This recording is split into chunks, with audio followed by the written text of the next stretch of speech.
বকেয়া বিনিয়োগের টাকা আদায়ে চট্টগ্রামের এসালম গ্রুপের চেয়ারম্যান সাইফুল ইসলাম মাসুদের বাসার সামনে অবস্থান কর্মসূচি পালন করেছে বেসরকারি বিভিন্ন ব্যাংকের কর্মকর্তারা।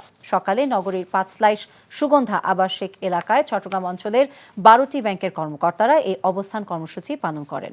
এ সময় বক্তারা বলেন, 12টি ব্যাংকের 65,000 কোটি টাকার মধ্যে 45,000 কোটি টাকা এসালম গ্রুপ সংশ্লিষ্ট প্রতিষ্ঠানগুলোর কাছে পাওনা রয়েছে।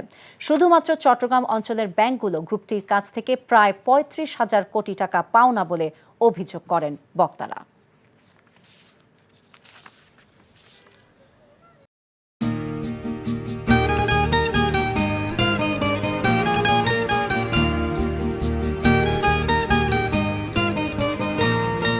শুনেন, পুরুষ মানুষ তো এভাবে ভয় পেলে চলে না, মুখে সাহস রাখতে হয়।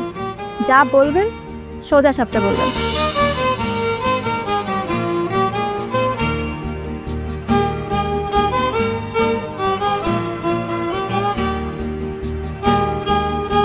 তো এই শীতে যে শীতের কাপড় ছাড়া আসছো, এটা কি ঠিক হয়েছে?